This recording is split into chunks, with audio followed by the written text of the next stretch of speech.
All right. Hello, everybody. Uh, please get the cameras on.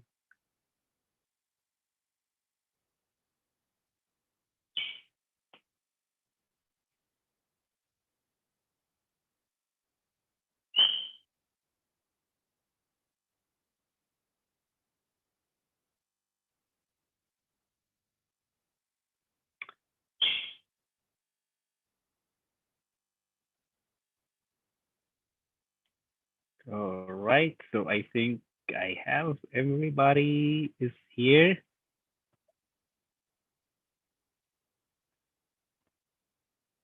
Okay. Yeah. Yes, Alexander. Yes, Ali, you can. All right. So I hope you're doing okay. Um. So yeah. So probably since you're here, you've seen the post where I divided people by like a Monday group and a Wednesday group. Just to reiterate, so you're not required to attend on Mondays and most of Fridays. You're required to attend on Wednesdays and 5 Fridays of your own choosing. You don't have to email me. Just show up when you feel to show up. But just make sure by the end of the semester you attended 5 Fridays, and I'll keep track of that. But you have to keep up with the materials. So the classes that you do not attend, you can either watch live on YouTube. So I'm actually streaming this lecture right now on YouTube. The links will be always provided or uploaded to Blackboard, or watch the recorded lecture on Panopto. Because I will have them in my folder, and so these all of the lectures be automatically recorded and saved into the cloud, right? So I hope that point was clear. Um, Other than that, yeah, I think what else did I want to mention? Yes, the readings are uploaded, right, or at least most of them. Um, so you don't have to do the readings before the class. You can do it like just throughout the week or after. That's fine, but make sure you just like be on top of the readings. And so yeah, that's it. So yeah. So I'm just going to share my screen right now.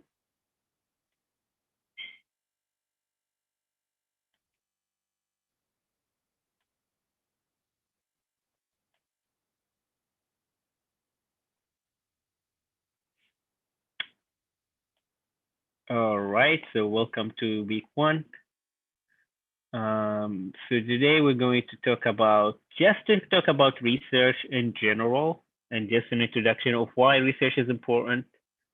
What do we mean by research in academic sense, and how can research be useful to you? So here's what we're going to talk about today.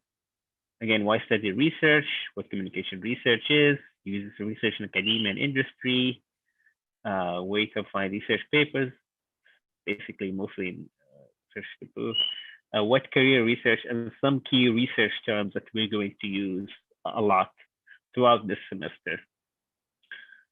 So please not, when I ask you these questions, or like just indicate.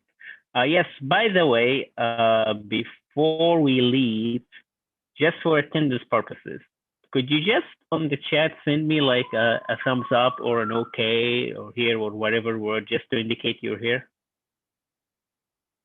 and following?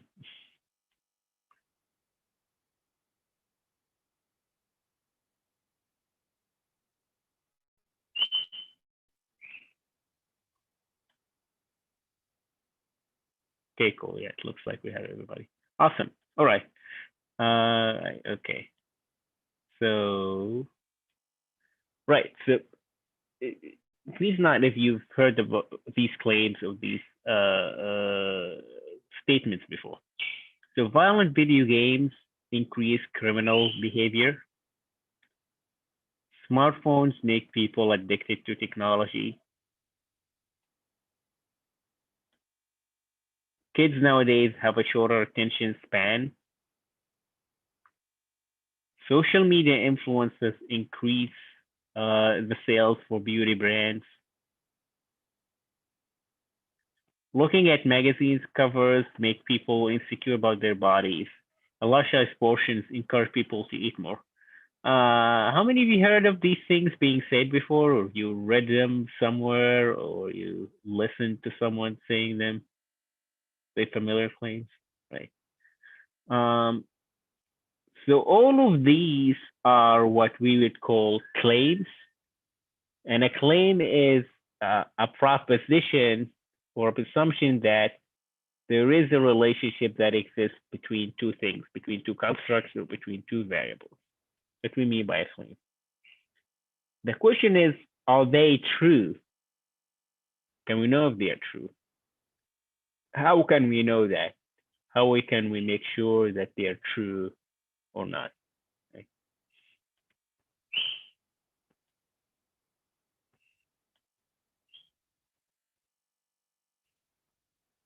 Okay. So the answer is we do research. That's how we know that a claim is true or not.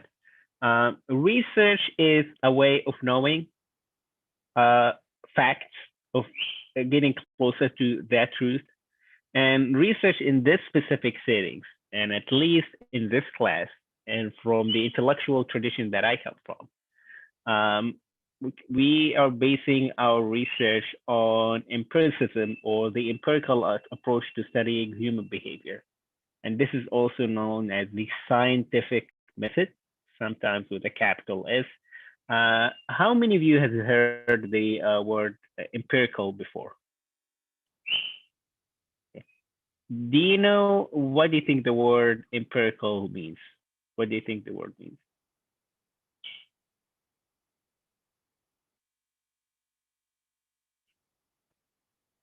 Anyone can jump in.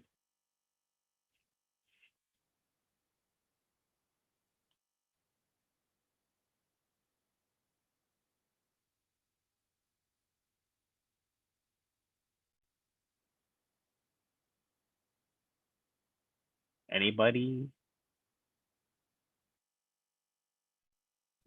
It's sort of like an objective, like hierarchical approach, really based in, obviously, scientific method, based in a very rigid set of rules and processes. Rules and processes in order to achieve what? Some conception of truth. Right. So it's following rules and processes to achieve the truth. Some, or like what you said, rigid or rigorous rules and processes. Okay. Yeah, that's one good definition. Um, when we say the word like, so let's start with empiricism, or like the empirical approach. Empiricism means it's actually a philosophy, or a philosophical assumption about reality, which states that the truth cannot easily be inspected, but it can be discovered. That's an important distinction. That we as human beings are capable of discovering the truth if and only if we follow the right way. So if we follow some right procedures, we can actually infer the truth from very complex and obscure phenomena that we have around us in the universe, right? This is an empirical approach. So the truth in this paradigm is not something that you do, that you get from, let's say, self-reflection or intuition, or like Gnostic experience. It's something that you go through a rigorous procedure and operation.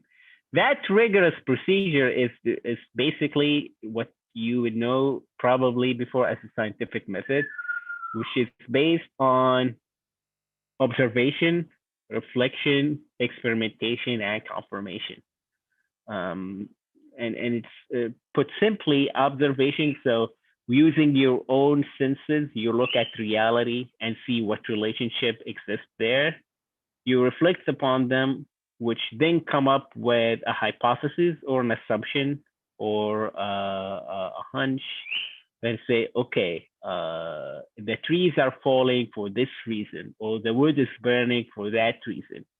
You then run an experiment on the claim you just came up with, and then you either confirm or disconfirm this assumption. And based on that, you do it again. Okay, then let me try to build upon that knowledge to go a step further into, okay, are all type of woods, do all of them burn the same? Or like, can we stop the woods from being burned by the fire, etc. Right? So you observe, experiment, confirm, disconfirm, do it again, do it again, do it again, till you have an accumulative body of knowledge. That's science, or like that's the scientific method of the empirical approach. And so in that sense, in order to come up with an explanation, so when we say you do reflection experimenting, and then come up with explanation for that confirmation, it has to have some logical consistency. That is to say, your claim has to be logically related to the experiment you're running, right? So if you claim it, for instance, that let's say exposure to the sun causes skin burn, right? You have to then explain what exactly happens when the skin being exposed to the sun. So you would look at the components, you come up with a theory that explains directly the relationship between the sun wave or the sun heat and the chemistry of the skin, right? That's what we mean by logical inference, right? You can see, like, you can explain to someone, okay, there's a connection. It's not only that we observe two things happening together, but I can give you an explanation of how those two things are happening together, right? That's and so that's when we say what's a communication theory. So theory in general, what do you mean by theory? So I'm sure all of you have used that word before, even in a casual setting. So just colloquially, what do you mean by theory? When you say I have a theory about something, what do you mean?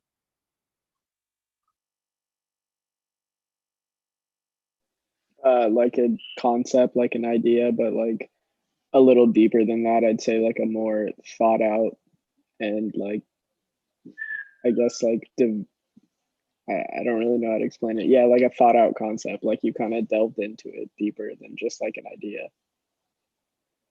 A thought out concept. About what? You thought about what? You thought about what? I was just like explaining like a broad definition of theory, but like, I mean, based on like the screen, I guess, yeah, like an explanation of like what that theory coincides with. So like how things work, I guess. Right. Yeah. So it's an explanation. Yeah, that's a good word. That's correctly.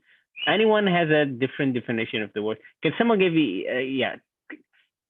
Someone give me a context in which you would use the word theory. What does it mean?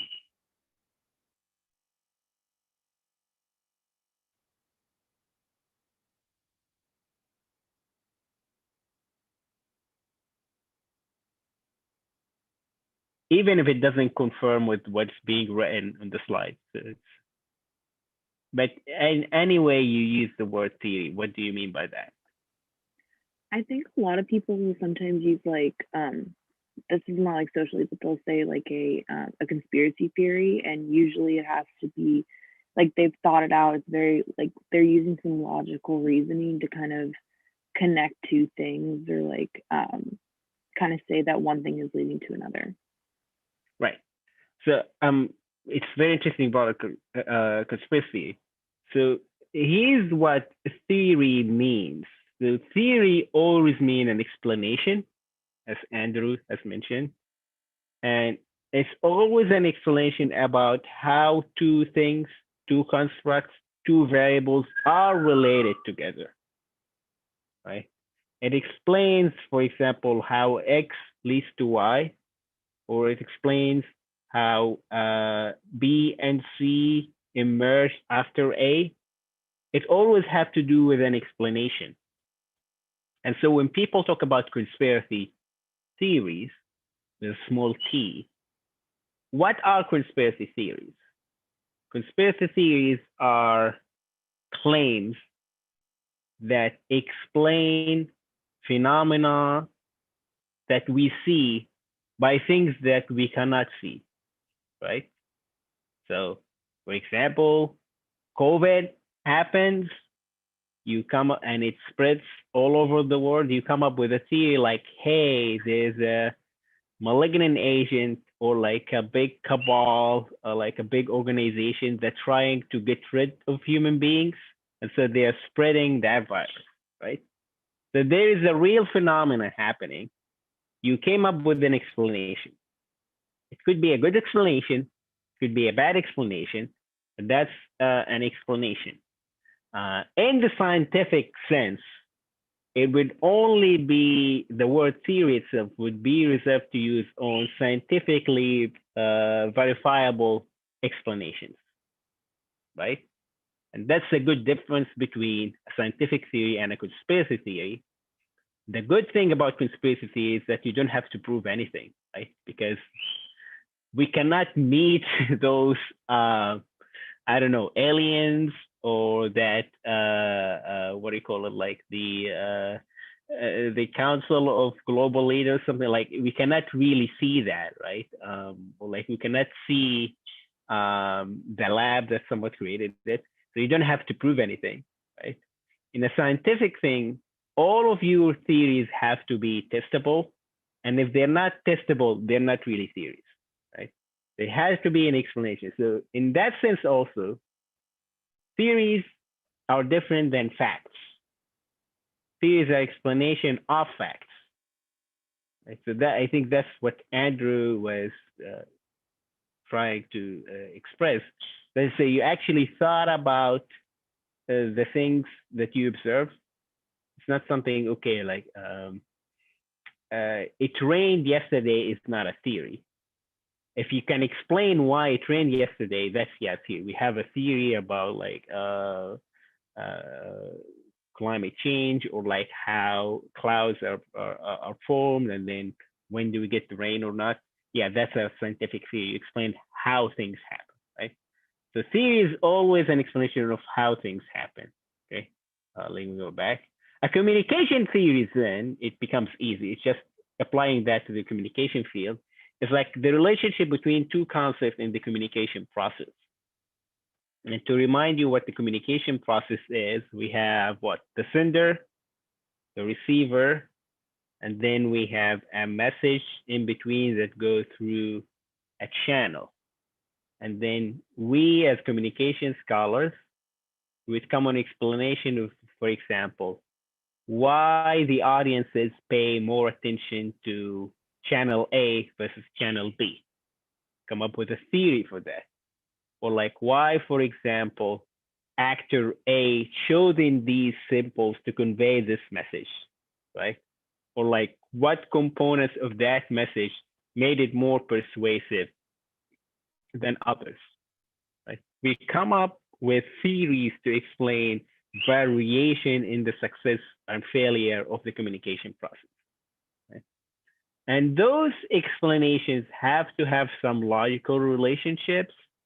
That is to say, if I explain it to you, you can see how A leads to B. You may not agree with it right away, but at least it's logical. It follows that. For instance, so for example, I would say people paid more, people, for example, I could claim that people pay more money for products that have fun ads because they enjoy it, right? So let's say a product had like funny commercials. My claim is, okay, that would lead more people buying it because they would love the commercial. So you see this, there's some logical relationship. So fun leads to enjoyment, and enjoyment leads to good attitude towards the product or the brand, and then that attitude leads to purchase. Right? We might test every single piece separately later, but at least my framework is logical. So you see the difference?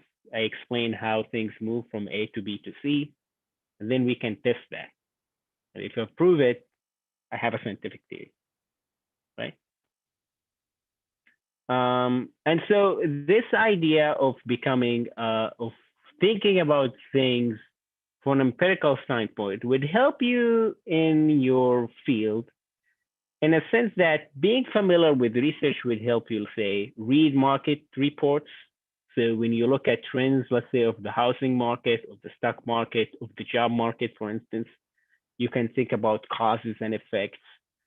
You can look at economic indicators and maybe predict what will happen 6 months from now, a year from now, because you're always thinking about what causes what and what explanations I can come up with. You can learn from observing social movement or social changes and predict what will happen to society 10 years from now, 20 years from now. And just having that framework will even help you when you make up arguments. That is to say, you are, let's say, in a professional presentation, you would always focus on having data to support your claims and having a working theory to explain why these fact points are happening. Right? So even if that's not conform to our rigorous standards of scientific research, just having the scientific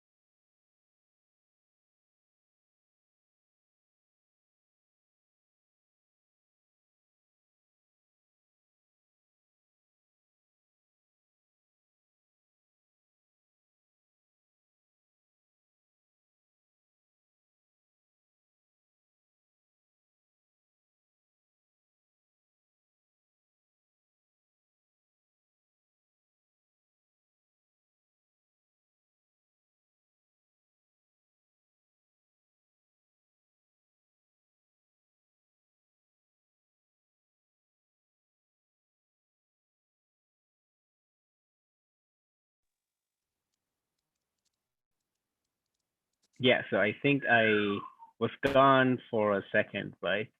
So I think I stopped here, which I was saying, like, yeah, you would be aware of the topics of things that people discuss in the field of communication, right? So what are the things that causing people concern, either for commercial in commercial settings, in social settings, in educational settings, etc. And then you would be able to write reports or research reports.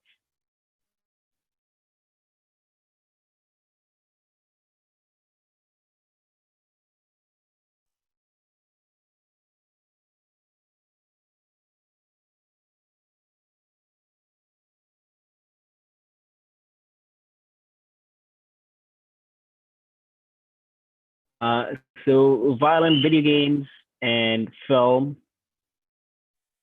content, something people study. The effect of data algorithms in consumer rights. So having our data stored on social media apps that have also our location information and personal information, how would that affect us? The idea of data privacy and regulation, that's people do research in that. Political communication and voting behavior, like this is a growing field. And so what type of political ads would increase the candidates? Influencer marketing and digital campaigns, also a huge question right now. I actually do research in this specific field. Product placement and native advertising. Online peer pressure on drinking habits. So when people post videos or stories on, let's say, Snapchat while drinking, would that encourage other college students to drink more? right? And then you get that sense of self-enforcing loop. Techniques of persuasion and influence. Media effects and children. So whether it's about video games or watching commercials or watching animated shows, how would that affect the growth and learning of children? Prejudice and portrayal of ethnic groups, right? So many research are dealing with that. So how the portrayals of different minority groups, different ethnic groups, like maybe LGBTQ community, or like when you portray other countries, what things, how would that cultivate an idea or conception about that group in the minds of the audience, right? And things about storytelling and branding. We also study that in communication research. So as you can see, there's a lot of things. There's a lot of topics that are people in communication studies are interested in. Just to ask you one example. So here, when I say influencer marketing and digital campaigns, do you think influencers are actually influential or not?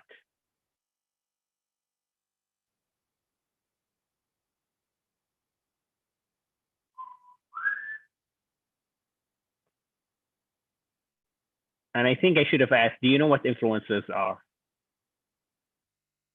Oh, okay. Great. So are they by and large influential actually, or it's just you just think so? What do you think personally? Personally, I think they are, just because they receive such a high rate of engagement, and also because, especially on like Instagram, for example, I feel like people in whatever way, whether it's a beauty influencer or a fitness influencer, etc., I feel like the reason people follow along with those kinds of influencers is to sort of get an insight into the lifestyle that they're leading, because to some degree you might want to emulate that lifestyle. So I think that if an influencer is, for example, um, is super fit, and you want to be super fit and live their lifestyle, and they are selling you a product, you're going to be way more likely to want to buy it. Okay. So Lily, thank you first. Lily made many claims in her.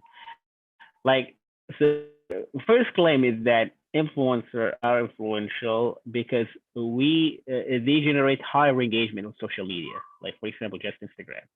So if when we say engagement, can we measure that? Engagement social media, can we measure that? Yes. So Maya, you're actually nodding. So I'm going to ask you, how can we measure engagement? Actually, for my job, I look at engagement on social media. So they have the analytics in there for you to see how many people engage on your profile.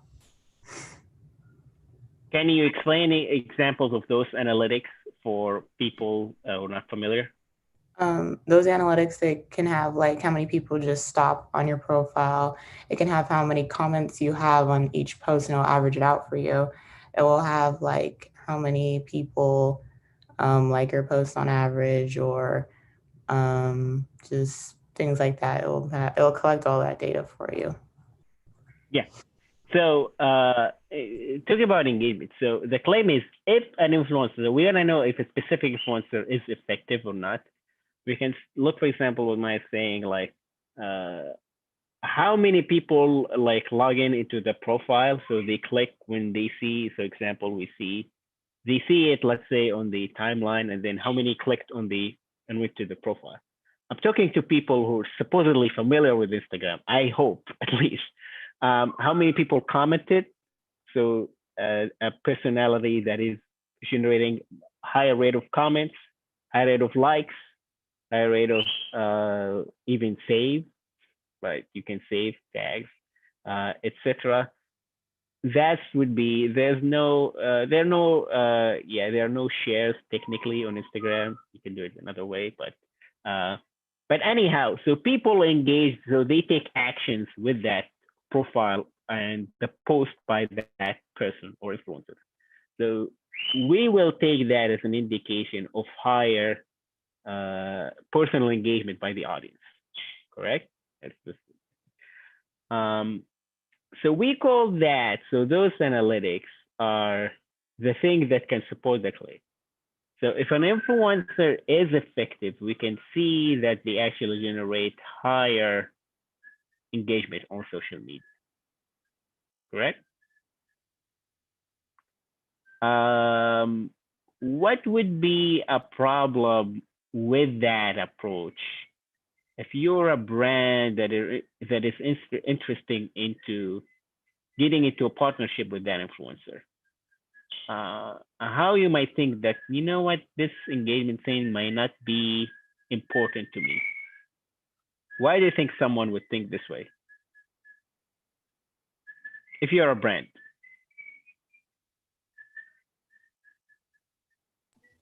There's a chance that that engagement might not necessarily translate to like direct purchases of your product. Right. So that's exactly the word I wanted to hear. Translate. So yeah, you know what, Maya, your friend is just, she has like cool pictures and whatnot, but does that engagement really translate into conversions, as they say in the biz, or like actual purchases? I'm not sure. So your whole metric it's not applied to me. So you could see here what people would argue about in research is that are the things you're measuring valid for the question or the concern that I have? So yeah, you might be trained, okay, let's look at engagement, but if I'm a brand that partnering, do the influencers actually increase the purchase rate or not? Okay. So that's something, you know what, we already had this discussion about, that's something that we can actually test, right? So if you also think about the example of violent video games, but now since we're talking about influencer marketing, let's just keep talking about influencer marketing. We can observe what's happening with influencer marketing. So as Maya was saying, yeah, we can look, okay, they generate more likes. We reflect upon that, and then we came up with the hypothesis that influencers come up with higher emotional engagement. And also what Lily has said, because people build an emotional relationship between themselves and the influencers, they are more likely to follow their lead. Because there's an emotional connection there, right? That would be what?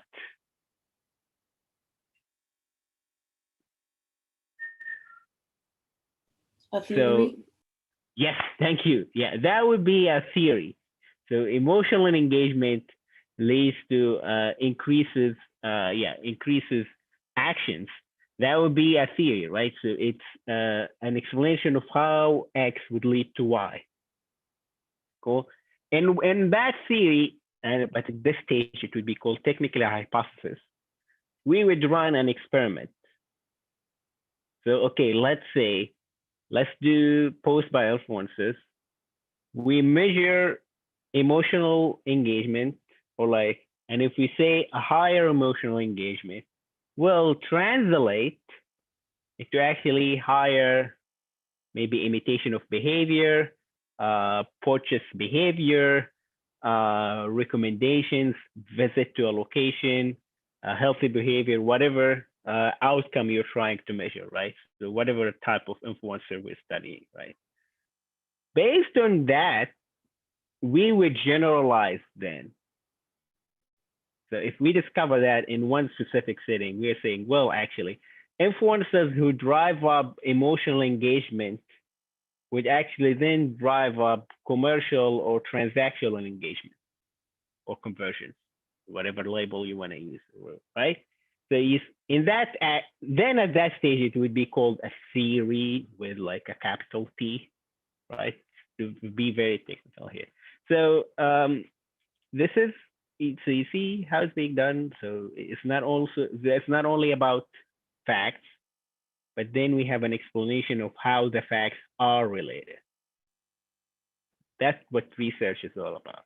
Yeah, presenting generalizable statements about observable and testable claims. Any questions at this point?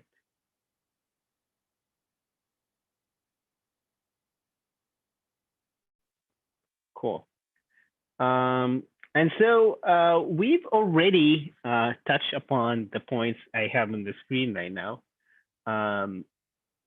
So the basic component of research. So we have the data, and the data is, or our data is plural, by the way.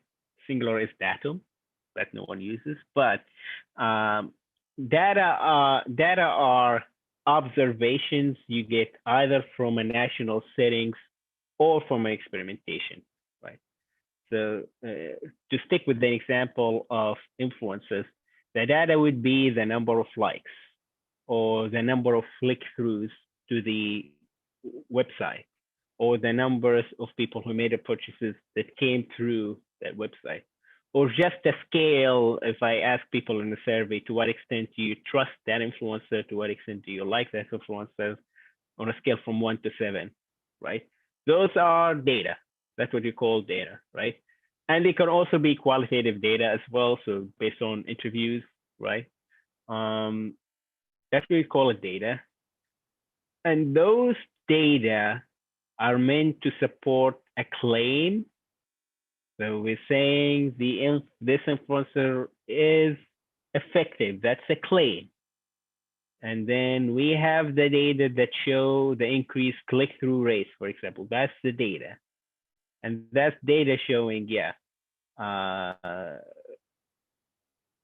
using influencer A would lead to more clicks to your website, right? That's a relationship between X and Y. We have two things, the presence of the influencer and then visits to the website. And our hypothesis saying there is a relationship. The method then would vary, how we would actually collect those data. Are we going to observe it naturally or experimentally? And in that, let me ask you a question. If you, and especially, but not limited to, people who are familiar with Instagram, what would be a problem if we collect the data directly from Instagram? What would be the limitations of that? Knowing what you know about the internet.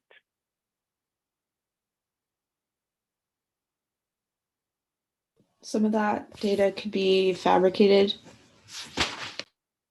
Right. So if you, I'm sure all of you have heard about like fake followers before, bots, asking your friend just to give you positive reviews on Yelp, things like that, right? So sometimes we have to agree on a rigorous methods of obtaining the data, and it's always there's a trade-off. So could we then do just an experiment in which we take people into a lab and then we show them pictures of the influencer and then ask them what they would like to purchase, right? So that's something we could do. What would be a limitation of that? Can someone think of a limitation of that?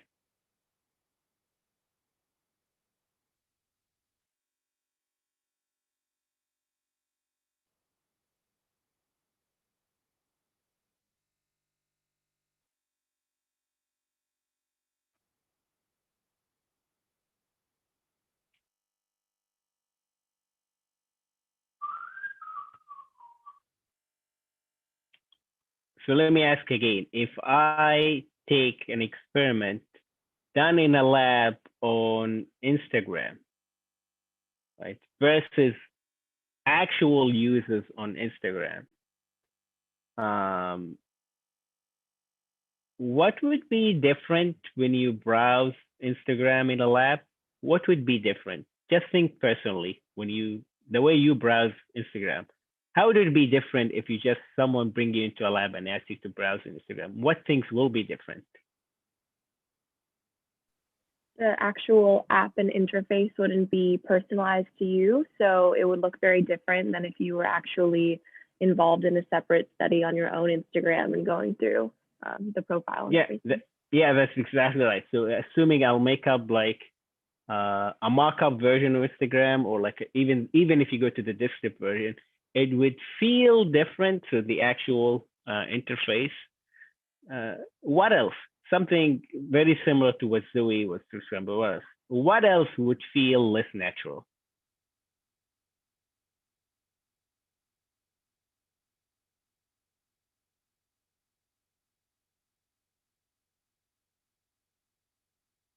The fact that usually browsing on social media is just something that happens throughout your day, and it can happen in like a variety of situations. You don't normally intentionally sit down and say, I am going to spend an hour on Twitter or whatever it may be. It just sort of happens organically. Yes, right. So the method by data. So if I ask you to go to Instagram in a lab, it's as if it's a task. And then the way you're going to interact with the app or the website is going to be different than how you would casually do it, right? So yeah, if I ask you that, and then probably you will thinking, okay, this person would be watching what I do, so let me pay attention what's happening in Instagram. And then, oh my God, that piece endorses something by Lululemon. Okay, let me click on that. So otherwise you won't do it, but because of that method of collecting data, I actually change your behavior. So you would see this is what we mean by the procedure that we have to agree on.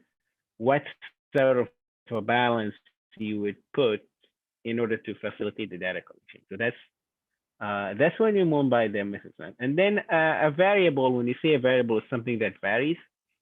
So remember when we mentioned engagement, that's a variable, and you have to specifically define it. What is engagement? So are we talking about engagement in the social media sense? Are we talking about emotional engagement? Are we talking about other type of engagement? So is it about like, I don't know, visits, likes, purchases? So you have to define exactly, actually, what that variable is. And so I already explained, Nan, the thing that is called the claim, data, warrant approach, which you would read about in chapter 1. So every argument in research has three major components. The first is the claim, second is data, and the third is the warrant. So claim, we just mentioned, you propose something. A goes up with B or X leads to Y. And these claims can be based on anecdotes, just your casual observation, gut feeling, something you heard, something you watched on TV and made you think about something, like assumptions you have about reality, right? So influencers are effective, or violent video games lead to violent behavior, etc. These claims can be tested, and if they can be tested, they will come empirical claims. So the fact that playing video games will lead to more violent behavior is a testable claim, because in theory, we can actually observe people who play more violent games and then see if that's reflected in their behavior somewhat. And based on that, we can refute or support the claim.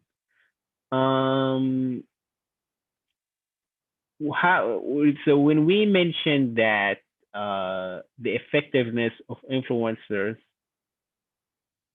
can be measured by either engagement or by actual effects on purchases. That thing is what we call the warrants. So warrants are basically standards. So what's the standard by which we can judge that that influencer is effective? Well, the standard is if the if the purchase rate increases above average, that will be taken as an indication that we're successful, right? So we already agreed upon a standard by which we evaluate the claim by the data we collect, right? So we could see, right, you could present data, as Maya was saying, she could show us analytics, but everybody has to agree that those analytics are meaningful, that they meet the standards by which all of us think, okay, this is true effectiveness. And once we agree on that standard, if the data reaches that benchmark, then yes, your claim is supported. If not, then yeah, you have to find a better argument. So yeah, one example, what's good evidence that a specific ad is beneficial to a brand? Is it like a recall of the ad? Is it about ad enjoyment? Is it about, I don't know, visit the store? Those standards that you put are what we call the warrants. So this is an example. So the claim is music education enriches a person's intelligence. Data point is studies prove that children who are exposed to music at a young age score higher on aptitude tests later in life. The warrant is like music was shown to improve IQ scores. So IQ scores was here used as the standard by which we tested that claim, and the data was taken to reflect that warrant, right? So you see the connection right here. So we have a claim, we agreed on the standard, and we collected the data. And if it's supported, then the takeaway that, yeah, music actually helps intelligence. Keep in mind here that we need to agree beforehand that IQ tests are equatable with intelligence, right? So there are two things happening here. We have an empirical claim, that is to say, exposure to music at a young age leads to higher IQ score later in life. That's an empirical claim. That's something we can test, right? Or even to make it simpler, if people who play an instrument at a young age score higher on IQ score, this is a testable claim, okay? That's what we mean by empirical, something we can actually measure. But there's like a conceptual problem. Are IQ scores good indicators of intelligence? That part you have to support theoretically or philosophically. It's not something you support with data. Data comes after. Like we have to agree on the premise, right? Then you collect the data. You see how it works, right?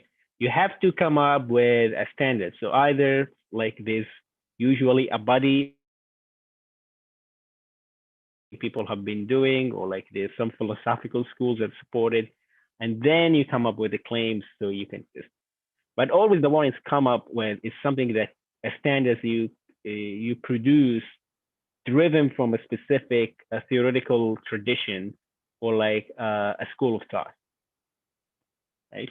So whether you think, if you think about the previous examples, if engagement in social media are good standards or not, or like purchases are good standard or not, that's something that conventionally you have to agree on, but it's not something that can be directly tested. So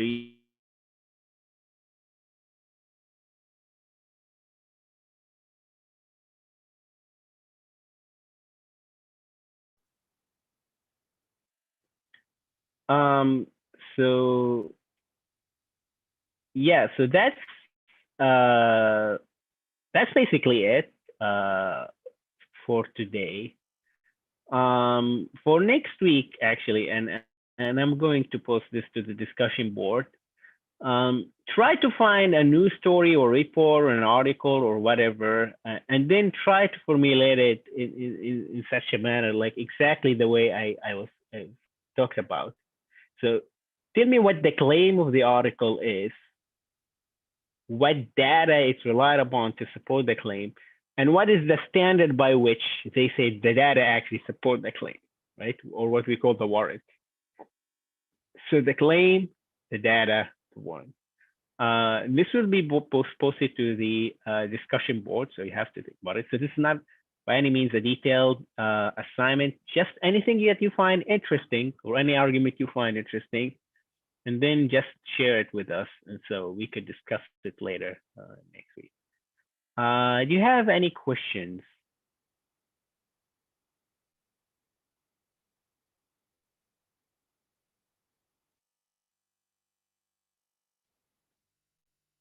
Okay. So yeah, if you don't, feel free to go. Thank you for being here, and I'll see you next week. Thank Thank you. you. Thank you. Thank you. Yeah, take care. Professor,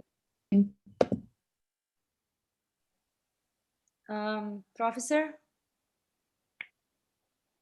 Okay, give me a second. Andrew, are you here?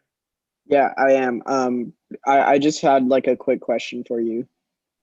But Reem was speaking, so she could go ahead. Sure. you can ask your question. It's fine. No, because okay. I have a question for you.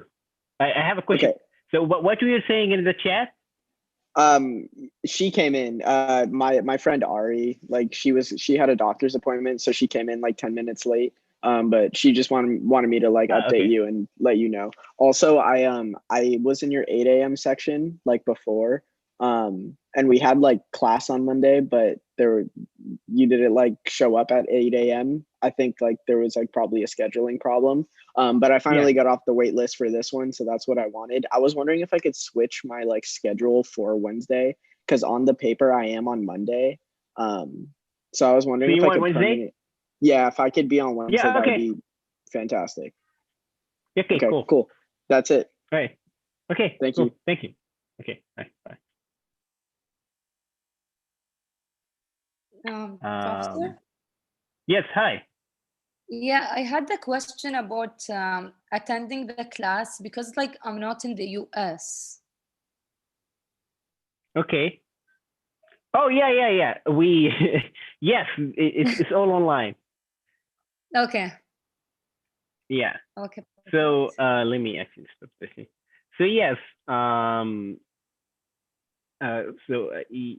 the class is technically listed as hybrid, but that was done it was listed back on November. And at the time, I explained this on Monday, but at the time I was optimistic enough that, maybe like late March, April, things could get better and we can come back to campus or at least have some meetings. But apparently that won't happen. I'm not sure if you've been following the news in California. Yeah, so yeah, it looks like that's not gonna happen. Okay. Anytime soon. So yeah, so you can fulfill the full attend the course online the whole time. But yeah, you were in the wait list, right? Yes. Okay. And yeah, so you were pushed up because you're a senior. Are you graduating? Yes, I'm graduating this semester. Yeah.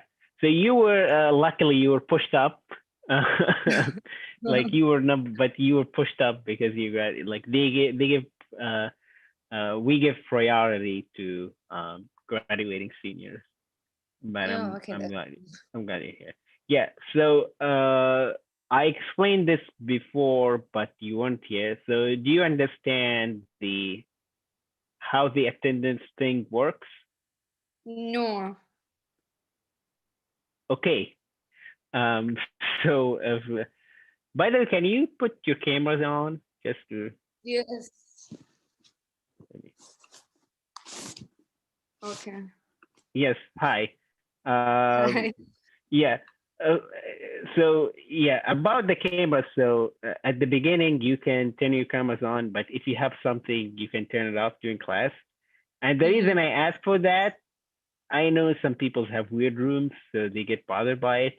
But sometimes people just ghost the course, so they will be the Zoom. They'll be in the Zoom. They'll turn the cameras off, and then they just Oh move yeah, like away. So that happens. yeah. So Okay. but I don't like to be the. I don't like to bother people. Hey, are you there? But at least, yeah, there'll be some level of trust.